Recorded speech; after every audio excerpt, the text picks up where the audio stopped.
Big Podcast. I know you've seen this thing about Cracker Barrel. I joked around earlier this week. I said, I hope I can have a podcast that people on social media love as much as old school brands that change a name or logo. Brands like Cracker Barrel. But it could be just making a decision because it's best for your company. Target, Bud Light. Years ago, it was Pepsi. Remember the Pepsi boycott? By God. This is probably, 30, 40 years ago. Pepsi was involved with this movie called Passion of the Christ. The Baptists got pissed. Boycott Pepsi. We're still drinking Pepsi. Maybe not as much as Coke, but enough. Millions and millions of gallons every week. I feel for these brands that are getting caught up in the culture war. And what it is right now, it's a lot different than it was with Pepsi. Pepsi was really something that people believed in maybe. These days, for the social media influencers, they're just looking for online engagement. Politicians, they get involved because they use outrage to distract us from the fact that they're not doing anything helpful for the constituents. Here's how it relates to your podcast. If you're building a podcast, I want to give you some thoughts about how to filter the noise and stay in the driver's seat. Because eventually, if you get big enough, or even if you're not, you're going to say something that somebody else doesn't like, and they start making things up about you. Back to Cracker Barrel really quickly. The Cracker Barrel worldwide headquarters, it is in a suburb of Nashville, which is where I am. I know people at Cracker Barrel. Cracker Barrel used to have a record label. I was in the music business for years. Cracker Barrel sold a lot of CDs back in the day. It is an established company with very smart people. They are not just doing this for the hell of it. They're doing this because they need to. They basically sell a product. It's not quite cigarettes, but if you hang out there long enough, eat what they serve, it's going to kill you just the same. They got an audience that's dying. They're not bringing new people in as quickly as their audience is dying off. Then what? You got to change with the times, baby. I know there's nostalgia, but how many times can we play that golf tee game with the triangle? We've done it. I mean, maybe we can make it into an app, attract Gen Z, make it a sport, make it violent like UFC, gamble on it like Sportsbook. Things change, man. And Cracker Barrel is changing.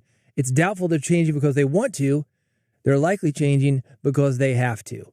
Same thing for us. So let's talk about how to build a podcast in a way that lets you filter the noise and stay in the driver's seat. Because even if your podcast is small, you got these outrage barons that love to pick on something. I've gotten caught up in this. I made a simple tweet one time. One of these dudes from a propaganda outlet, he retweeted it. Within a week, it was seen by 5 million people. All sorts of hate coming my way, man. It was crazy. Let's talk about how to stay in the driver's seat in case something like that happens to you. First of all, you want to define your non-negotiables. I want you to write down what your show stands for, who you serve, what lines that you're not going to cross for clicks. If you don't do this, these outrage merchants that we're talking about, they're going to set it for you. This happened with a well-known podcasting conference a few years ago. Remember this?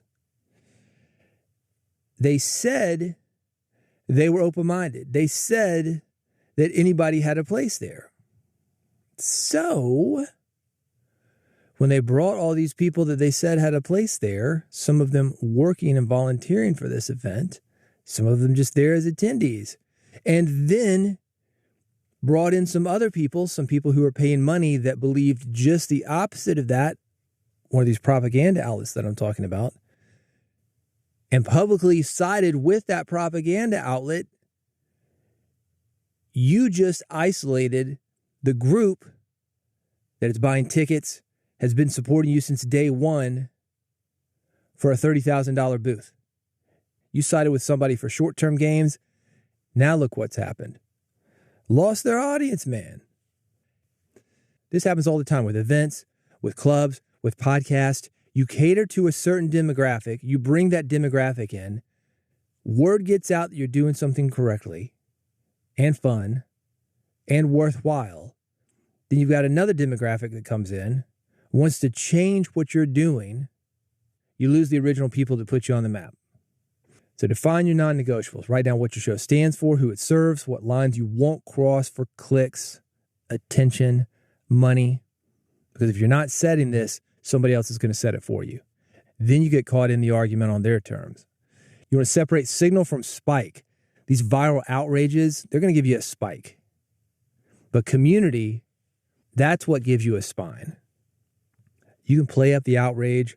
By God, we're an American company. We're a freedom-loving company. We're a woke company, whatever. I don't want to pick on just the real Americans. They're telling us how to do our business. Because it cuts both ways, man. You see these companies that are greenwashing. Oh, we're responsible. These Exxon commercials, they got like a field of flowers. Oh, we care about the environment. No, they don't. They care about profit, man. But they put this nice face forward, just like that podcasting event. Oh, yeah, we care about you. Come on in. We're open for you being you. We're accepting. We don't discriminate. You can feel comfortable here. Yet, coming through the back door, literally, is somebody who doesn't care about those people and is handing the company money. They're taking that money. That's why I said viral outrage, that gives you a spike, but the community gives you a spine. Good luck spending your money. These outrage barons, they're going to use you as long as you're useful for them. Then they're on to the next thing. They don't care. They're going for clicks. They're going for money. You got to watch out for them. They're not your friends. It's clicks and money, man. Own your home base. Social platforms, that's not the real world. Social platforms, it's rented land. Also, it's here today, gone tomorrow. Twitter was a great thing at one time. Now, no. Instagram, not as much anymore. Facebook, not as much anymore. YouTube, it's a great thing until it's not. Last week, I interviewed Rick Beato. He's got 5 million something subscribers. This week, he's got some copyright strikes, and he's fought something like 14,000 of these things. It's amazing. He's got 3 of them, because all it takes is 3 to knock you off the system. This guy's fighting. Because what happens if YouTube goes away? You think those people will follow him? Maybe. But they didn't follow the guys on Fox. Where's Bill O'Reilly now? Where's Tucker Carlson now? What's that guy's name? Yeah, I don't even remember the other guy. It's like The Bachelorette. You're famous when you're on The Bachelorette. But then what? Who cares? They got 12 more bachelorettes they're bringing in. So you got to own your home base.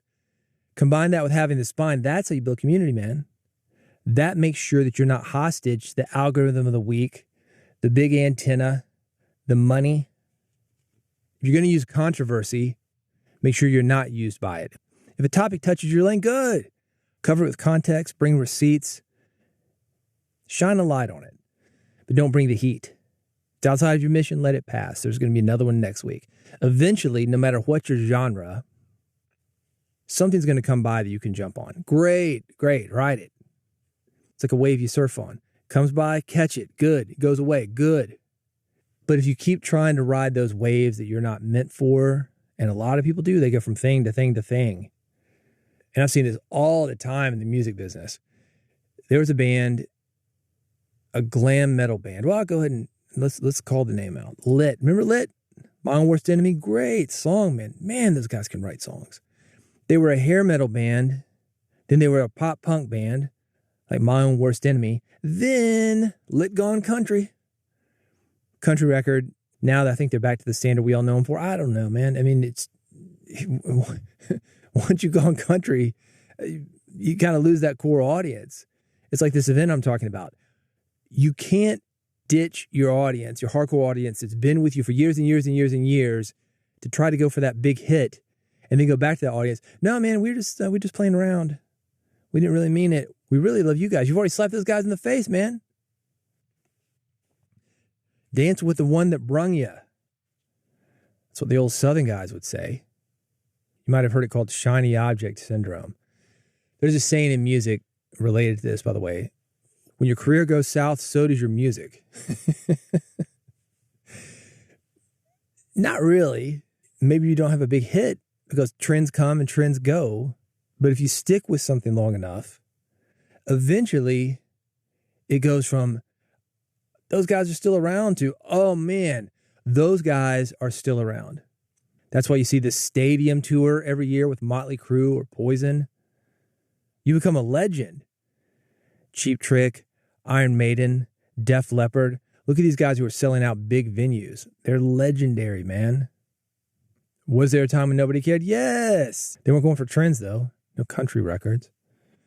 All right, let's talk about sponsor strategy, how it fits your values. You want to pre-qualify advertisers? I would suggest creating a short doc for brand fit.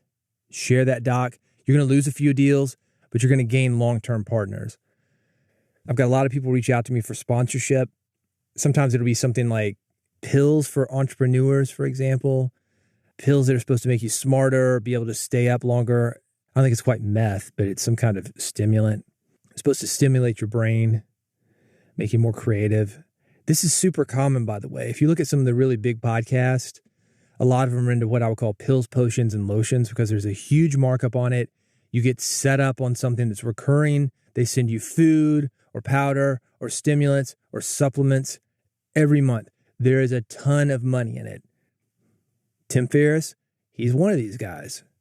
He owns some of the supplement companies that he advertises. Mark Manson, same deal. These guys are connected to these supplement companies, and even if they're not, it's that recurring billing that makes the money work for high dollar advertising. Look, I'm not saying this is the wrong thing. I'm just asking you to think about, is it for you? Get that brand fit doc, because there are a lot of guys that are going to come to you, Bitcoin, crypto type scams, again, because there's huge money in it, pills, potions, and lotions. You can take the money and say, oh man, what's the harm in it? Well, isolating your audience, that's what the harm is. You want a brand strategy that fits your values. You want to measure what matters. It's not YouTube plays, not for community. It's completion rates. How many people are continuing to come back to you over time? It's direct feedback from your core community, maybe even if it's bad feedback, negative feedback. You can make the decision on that, but I present to you the fact that if somebody's going to respond to you, even negatively, at least they care. Nobody responds when they don't care. They're like, I don't care. It's going to go on to the next thing. Should you make a change based on negative feedback? Not necessarily.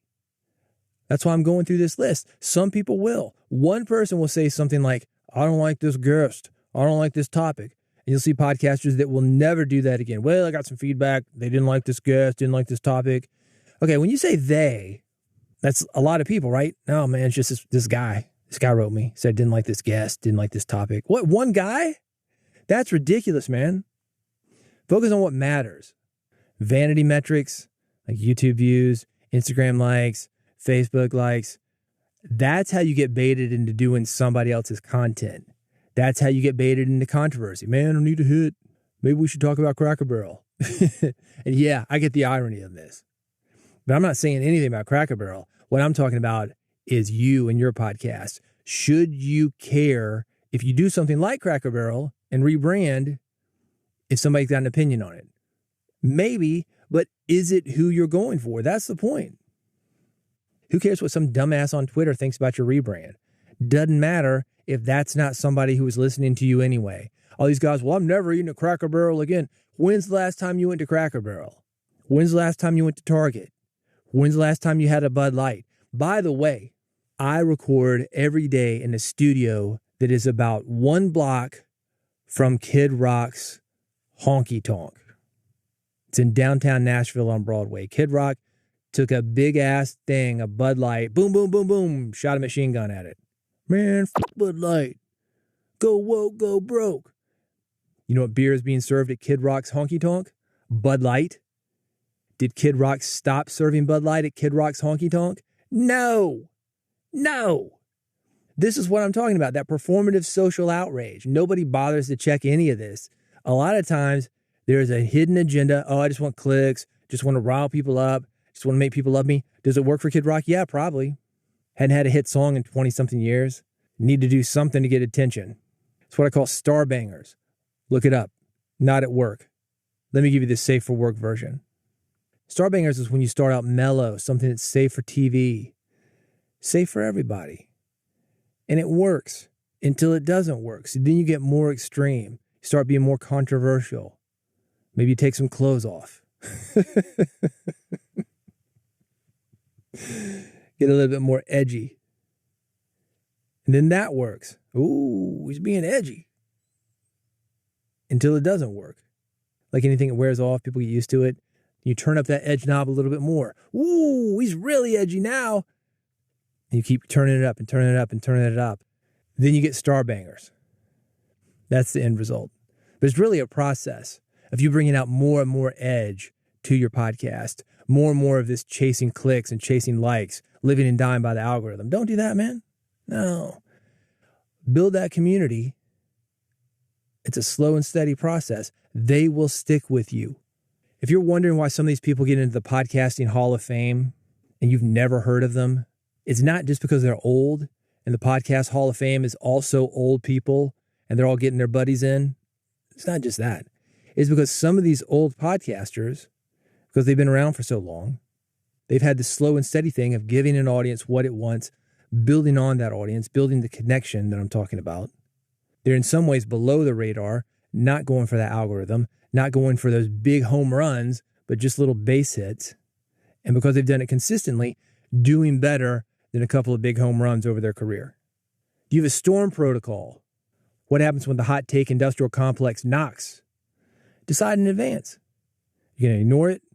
You're going to clarify on something. You're going to engage with them. What did I do when that propaganda outlet took one tweet that I had, blasted it out to 5 million people in a week? Man, just sit through it, because they're going to be moving on to something the next week. And that's the problem if you do engage with something like this, because it's something that you want to do. It is not sustainable. You've got to change it constantly. That's how this stuff gets bigger, louder, noisier, more controversial. That's star bangers, man. It's not a way to live. You will drive yourself crazy. Is it fun? Yeah, for a time. Stimulating? Yeah, for a time. If you're 20-something, yeah, ride it, man. Do it. By all means. Have fun with it. Do you think it's going to last? No. No. Because there's 10 other guys, maybe 100, 1,000 other guys willing to be even more extreme than you are. People become desensitized to this stuff. What they don't become desensitized to, community, being seen, feeling like they're part of something, feeling like they found their tribe. That's the opportunity. Is it sexy? No. But if you consistently show up for it, again, that's why these old guys are in the podcasting Hall of Fame. Who are these guys? Never heard of them. You go to some of these websites, like, what? This is this is the last guy I would think to be Hall of Fame material. But they are, because they built an audience, a community around it. They know that audience. They know what that community wants. And it's sustainable. Is it ever going to be in the Wall Street Journal? No, probably not. But it's sustainable. What do you want? Do you want a sustainable career? Or do you want to be famous? You want to be famous, there are a whole lot easier ways to do it than podcasting. But if you want a sustainable career, you are in the right place. Show your work. Do not explain your worth. I think it's funny, these guys, they got to defend themselves. Well, I do this, and I do this, and I've done this, and don't you know who I am? And I wrote the book on podcasting, the first book in 2005 when podcasting was brand new. Okay, great. What have you done since then? I always think it's sad when people have to talk about what they've done in the past, trying to explain their worth. Well, back in 2005, I did this. I wrote this book. I did this podcast. Okay, so what have you done since then? Share it with people, but not now I've done this and I've done this way. In a I am doing this, I want you to come along with me way. You got listener stories. You got clips of you in the studio, photos of you in the studio, videos, whatever. People trust a process that they can see. So when the outrage machine comes to you and they say, this podcast said this podcast believes in this, and they're woke, or the opposite of woke, or whatever, you got the evidence to back up who you really are. Final thoughts. What happens if the backlash crowd shows up? So what? Controversy, that's a tax on clarity, man. If you say something, plant your flag, stand by it, you're proud of who you are and what you are, somebody's going to come in and have a problem with it. That means you are reaching people. If they've got a problem with it, that means that they care. Great. Let them do their thing, but don't let them keep you from doing your thing. That controversy tax, the only time you need to pay that is when it buys you reach with your real audience. Don't get caught up in the viral trends. I was talking to somebody the other night. It was some kind of taste tripping thing. Do you know about this? There's this thing that happened a few years ago. It was called taste tripping, and it sounds like it's illegal, and the name sounds more controversial maybe than it is. But taste tripping is there's a plant that you can take, and it's in pill form, and it more or less allows you to eat hot sauce or eat sour things, but it changes how your taste buds receive those things. So a hot sauce, for example, might taste sweet. A sweet thing, it might taste sour. It's a fun YouTube reaction video.